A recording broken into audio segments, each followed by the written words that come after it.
안녕하세요. 취약계층을 위한 콘텐츠를 만드는 기업 주식회사 어나더데이 대표 김지은입니다. 다들 여가 시간 혹시 어떻게 보내고 계십니까? 대부분의 평범한 일반인들은 아마 저처럼 다양한 문화예술을 즐겁게 즐기실 거라고 생각합니다. 문화체육관광부의 조사에 따르면 한국인의 81.5%는 평균 주 30시간 이상의 여가 시간을 보내고 월 평균 20만 원 이상의 비용을 여가 시간에 지출하고 있습니다. 그렇다면 취약계층은 어떨까요? 놀랍게도 취약계층의 97%는 여가 시간을 TV 시청으로 보내고 있습니다. 단 3%만이 여가 시간을 취미생활로 보내고 있다는 겁니다. 높은 비용, 이동과 장소의 문제, 그리고 불편한 신체의 제약으로 인해 이들의 문화 접근성은 많이 낮습니다. 어쩌면 이들에게 세상과 통하는 통로는 TV나 스마트폰이 전부일지도 모릅니다. 한국 인구의 5.5%를 차지하는 장애인의 경우를 보겠습니다. 혹시 알고 계셨나요? 장애는 15가지의 유형으로 분류되고 있습니다. 특히 이런 장애는 유형에 따라 불편함의 정도가 다 다릅니다. 눈이 보이지 않거나 마비로 인한 수족의 불편함 같은 신체의 불편함이 장애마다 다 다르게 나타납니다. 아쉽게도 현재 이런 장애의 유형이나 조건에 맞는 맞춤형 문화 콘텐츠는 존재하지 않고 이것은 이들의 문화 접근성을 더 낮게 만드는 이유입니다. 필요로 하지 않는 것이 아니고 원하지 않는 것이 아니라 선택할 수 있는 것이 없다는 겁니다. 이러한 장애인을 비롯한 취약계층 대부분은 복지기관 소속 이용자입니다. 일반적으로 문화 콘텐츠는 복지시설이나 기관을 통해 제공받고 있는데요. 기관에서는 낮은 전문성과 그리고 이용자 개개인의 모든 의사를 수용하기 어려운 구조의 한계, 그리고 프로그램을 일일이 찾기에는 기관의 업무가 너무 과중해진다는 점으로 기관은 소극적인 태도를 취할 수밖에 없습니다. 이러한 복합적인 이유들로 이용자들의 만족도는 매우 낮습니다.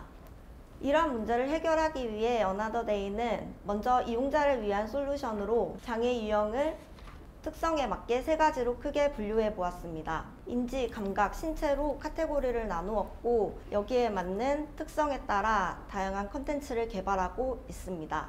더빙이나 수어를 영상으로 제공하거나 놀이로 활용할 수 있는 컨텐츠를 개발합니다. 저희 어나더데이는 총 100여 가지의 이런 특화 컨텐츠를 개발하였고 난이도나 주제에 따라 다양한 커리큘럼으로 제공하기도 합니다. 시각장애인을 위한 미술 컨텐츠도 이런 특화 맞춤 컨텐츠 중 하나입니다. 시각장애인은 눈이 보이지 않는다는 점 때문에 기관이나 학교에서 대체로 생활 위주의 교육이나 문화를 제공받고 있습니다. 이러한 점은 시각장애인이 문화 접근성이 극히 낮은 집단임을 말해줍니다. 저희는 눈이 보이지 않는다는 점을 어떻게 극복하면 좋을까 고민해 보았습니다. 그러던 중 각각의 물감의 색에 다른 향을 섞어서 향으로 색을 구분할 수 있게끔 물감을 개발해 보았습니다. 이 컨텐츠인 아로마 아트는 전혀 불가능해 보이던 시각장애인의 미술 체험이 가능하게끔 해준 컨텐츠입니다. 또한 구매자를 위한 솔루션도 제공합니다. 원활한 구매와 복잡한 행정 처리를 플랫폼을 개발해 행정 처리를 원스톱으로 해결해주는 시스템을 갖추었습니다. 또한 예산에 맞는 프로그램을 고민하지 않도록 커리큘럼을 구독할 수 있는 모델을 제공하고 있고요. 배송받은 컨텐츠는 바로 프로그램에 활용할 수 있습니다. 실제로 저희의 이러한 편리함으로 1개월에 4가지의 컨텐츠를 구입해 프로그램에 직접 활용한 기관도 있습니다. 이러한 솔루션을 바탕으로 어나더데이는 평균 금액 25,000원의 컨텐츠와 키트를 솔루션 형태로 판매합니다. 기관과 학교에 판매하는 사업과 개인 구매자에게 판매하는 사업을 추진하고 있습니다. 어나더데이의 컨텐츠는 구매자와 이용자의 만족도가 매우 높습니다. 재구매율은 80%에 달하고 있고 현재도 꾸준히 신규 기관이 증가하고 있습니다. 일반적으로 이런 문화예술 키트를 판매하는 기업은 많이 있습니다. 하지만 그 대상이 취약계층이 아닌 일반인에 맞춰져 있어 취약계층을 위한 콘텐츠 구입을 희망하는 기관은 반복해서 어나더데이를 찾을 수밖에 없습니다. 어나더데이는 부산 경남 지역에서 전국으로 시장을 확장하고 있습니다. 전국의 복지기관은 약 27,000여 곳입니다. 저희가 부산 경남 지역에서 전국으로 시장을 확대한다면 그 시장의 규모는 약 40배 이상 커집니다. 그리고 또한 현재 학교 등 교육시장에서도 신규 고객들이 유입되고 있습니다. 이 시장까지 합한다면 그 규모는 더욱더 커질 것으로 보입니다. 2021년 부산 경남 지역의 약 200개 기관으로 시작하여 2022년 700개 기관과 거래 중이며 약 20억의 매출을 목표하고 있습니다. 향후 글로벌 시장으로 진출한다면 2024년 70억의 매출을 달성하고자 합니다.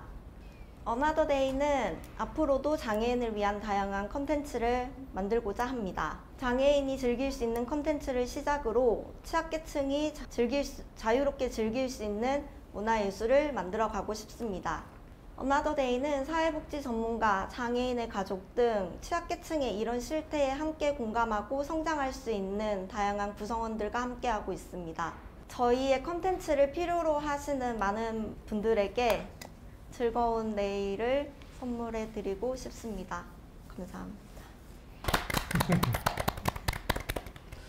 전 되게 장애인을 위한 문화예술 컨텐츠는 어떻게 보면 조금 생소하면서도 되게 의미 있는 비즈니스인 것 같은데 저는 이 시장에서 지금 문화예술 컨텐츠를 판매하는 경쟁사들은 좀 어떤 것들이 있고 그 안에서 저희의 좀 점유율, 시장 점유율은 어떤 상황이 좀 궁금합니다. 우선 앞서 발표에서 말씀드린 것처럼 이런 문화예술 컨텐츠 키트 형태로 판매하는 곳은 생각보다 많이 있습니다. 하지만 이 곳들의 평균 금액이 대략 5만 원 이상인 점과 그리고 그 대상이 전부 일반인에 맞춰져 있기 때문에 장애인이나 혹은 고령자 이런 다양한 취약계층 분들은 접근하는 것에 좀 어려움을 많이 느낍니다. 그리고 특히 기관에서는 어떤 컨텐츠를 제공을 할 때 별도로 준비를 해야 되는 준비물이 있는 걸 별로 선호하지 않습니다. 하지만 다른 타사에서 키트를 구입하게 된다면 별도로 준비를 해야 되는 것이 구매하는 키트의 금액보다 높은 경우가 더 많습니다. 저희는 키트 하나만 있으면 지금 이 자리에서도 문화예술 체험이 가능하도록 키트를 구성했고요. 제가 알기로는 장애인을 위해서 만드는 컨텐츠는 저희가 유일한 것으로 알고 있습니다. 그럼 다른 곳들은 기존에 있는 비장애인을 위한 것들을 약간 수정해서 쓰거나 아니면 뭐 이제 선생님들이 직접 만들어 쓰거나 이러고 있다고 말씀하시는 거죠? 네, 이제 기관에서는 구입을 종종 하기도 합니다. 금액대가 아주 낮은 제품들은 만들어지는 제품의 퀄리티가 굉장히 높은 편이 아니기 때문에 그것만 사서 간단하게 이제 선생님이 교육하는 방식으로 하곤 합니다. 앞서 피칭 하실 때 장애 유형에 따라서 100여 가지 맞춤형 콘텐츠를 개발하셨다고 했는데요. 이게 이제 앞으로 40배 더 큰 시장, 그러니까 확대된 시장을 타겟하기 위해서는 콘텐츠를 더 개발하는 게 필요한가요? 어떤 식으로 이 스케일업을 하려면 이 솔루션은 어떤 마일스톤들이 필요한지요? 아직 저희가 이제 초기 기업이라고 저는 생각을 합니다. 사실 제 생각으로는 유입되는 기관들의 의견을 청취했을 때 이분들은 저희가 100여 가지를 가지고 있음에도 아직까지 컨텐츠가 부족하다는 의견을 많이 주셨거든요. 그래서 저는 당분간은 컨텐츠를 조금 더 확보하고 좀 다양한 선택권을 드리는 게 목표이고요. 향후로 생각을 한다면 사실 저희가 처음에 장애인을 대상으로 컨텐츠를 만들기는 했지만 지금 이제 유입되는 고객들을 보면 정말 다양하거든요. 영유아부터 노인까지 다양한 층에서 구입을 하고 계세요.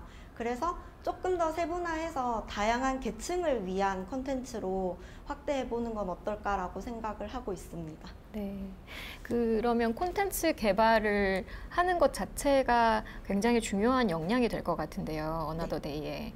구체적으로 조금 더 설명을 해주시면 좋겠는 게 이게 결국에는 너무 비싸지 않은 키트 가격 안에서 충분히 이게 그냥 하다 마는 수준이 아니라 충분히 문화 여가 생활을 즐길 수 있도록 만들려면 어떤 역량이 필요하고 그 그 역량 개발을 위해서 어떤 일들을 하고 계시는지 궁금해요. 우선은 저희 같은 경우는 말씀하신 대로 컨텐츠 개발이 가장 중요한 현재로서는 부분이기 때문에 그쪽 인력을 많이 확보를 해서 컨텐츠를 개발하는 팀을 따로 꾸리고 있습니다. 그쪽으로 우선은 올해는 역량을 좀 강화할 예정이고요. 향후는 사실 컨텐츠를 만드는 것도 중요하지만 그게 말씀하신 대로 분야가 너무 다양하다 보니까 거기에 맞는 또 세분화 과정이 필요할 것 같습니다. 그래서 지금 당장은 1차 목표로는 좀 기업의 규모를 조금 더 키우고 추가 인력을 충원을 해서 조금 더 원하는 대응에 바로바로 대응해드릴 수 있는 조건을 저희가 갖추는 것이 우선이라고 생각을 하고요. 그럼 하나만 더 여쭤보면 네. 현재는 일단 장애인을 대상으로 콘텐츠를 만들고 계시는데 네. 아직까지는 장애인 대상 콘텐츠 솔루션은 저희밖에 없긴 하지만 네. 유사한 경쟁사가 들어왔을 때 그래도 진입 장벽이 될 만한 것들이 사실 이게 두 번째 질문 네, 핵심이긴 네. 했는데요. 네. 그 진입 장벽을 어떻게 설명할 수 있을지 어나더데이가 하는 것들을 그러니까 저는 그거를 키트를 사실 너무 비싸지 않게 하면서도 그 안에 콘텐츠를 담는 게 되게 어려운 일일 것 같거든요. 네. 근데 그거를 할 수 있다면 다른 팀들은 못하지만 어나더데이는 할 수 있는 이유는 무엇인지 뭐 이런 것들이 궁금합니다. 네, 일단은 현재도 말씀하신 대로 다른 곳에서 저희가 만든 키트를 유사하게 카피해서 판매하는 사례도 저희가 종종 확인을 할 수 있습니다. 근데 그것들은 사실 저희는 일반적인 키트는 저희가 금액을 많이 낮추고 조금 더 풍성하거나 조금 더 재미를 가미하는 목적을 가지고 개발을 하고 있기 때문에 크게 카피에 대해서 저희는 신경을 쓰지 않고는 있습니다. 그 카피를 한 제품도 보면 비용이 저희보다는 일단은 높게 측정이 되어 있더라고요. 저희의 경쟁력은 사실은 그 관심이라고 생각을 합니다. 저희 모든 구성원들이 관심이 되게 많다는 뜻보다는 어떤 취약계층을 바라보는 그 관심 하나가 콘텐츠를 만들어가는 것이라고 생각을 하거든요.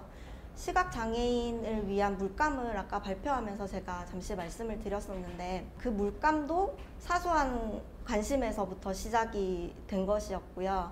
저희가 향후는 이렇게 카피를 경쟁사에서 좀 안 따르면 좋겠지만 네, 이런 식의 지금 아로마아트처럼 조금 더 그분들한테 세분화되고 특화된 콘텐츠를 많이 가지고 있는 기업, 그래서 장애인이나 취약계층을 위한 콘텐츠 하면 어나더데이를 먼저 떠올릴 수 있는 환경이 만들어진다면 네, 그때는 경쟁사가 많아져도 괜찮을 것 같습니다. 네. 알겠습니다.